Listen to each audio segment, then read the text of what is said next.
SNS 공유 및 댓글 SNS 클릭 수량 페이스북 트위터 카카오 스토리 SNS 공유 더보기 구글 플러스 이대목동 신생아 사망사건 계기 환자 안전 강화 원인 불명 다수 사망 사고 발생 시 보고 의무 신설 감염관리 수가 신설 등 보상체계도 조만간 발표 세종뉴스 이인준 기자 보건복지부가 이대목동병원 신생아 사망사건의 후속 조치로 신생아 중환자실 안전관리 단기 대책을 추진한다. 의료기관 준수사항 위반으로 사람의 생명 신체에 중대한 위해가 발생했을 때 제재 수준을 현재 시정명령에서 업무정지로 상향하고 원인 불명 집단 사망 사고 시 의료기관이 보건소 신고를 의무화하는 내용의 법 개정을 추진한다. 또 예기치 못한 사망사고 등이 반복되거나 하위평가를 받은 기관에 대해선 사정고지 없이 불시에 수시조사를 활성화할 계획이다. 보건복지부는 23일 세종컨벤션센터에서 국무총리 주재로 열린 국민안전국 인건강 확보 관련 정부 부처 공동 업무 보고에서 이 같은 계획을 발표했다. 안전관리 대책은 신생아 중환자실 내 감염 관리를 개선하고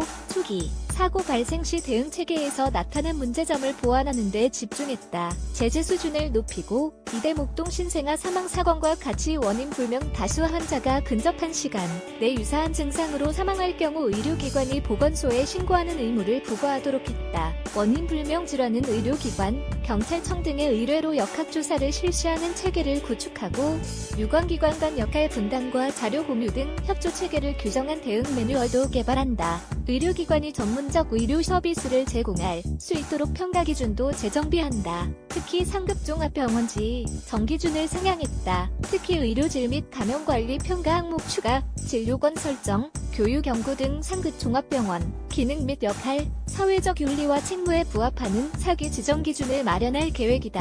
신생아 중환자실을 운영하는 의료기관에 대한 인증 시 특화된 감염관리 기준을 추가하고 적정성 평가를 통해 진료비를 감하는 등 의료질을 관리한다. 감염관리 활동을 지원하기 위한 수가 체계도 개선하기로 했다. 감염 예방 관리료를 개편해 주기적 감염 배양, 감시 등 감염관리 활동을 수가에 반영한다. 일회용 치료 재료에 대한 별도 보상 방안도 검토할 방침이다. 신생아 중환자실 세부적인 인력 기준을 마련하기로 했다. 복지부가 전국 신생아 중환자실 97개 기관에 대해 의료법상 시설 인력 장비 기준을 점검한 결과 전담 전문의 1인당 환자 수는 평균 명명, 간호사 1인당 환자 수 평균 명명으로 조사됐다. 전담 간호사 중 이상 3년 이상 경력 보유한 것으로 조사됐다. 신생아 중환자실의 적정한 운영을 위해 전담 전문의가 24시간 상시 근무하거나 세부분과 전문의가 근무할 경우에 신생아 중환자실 입원료 수가에 가산하고 간호인력 기준을 상향하여 등급을 추가하는 방안을 검토할 계획이다.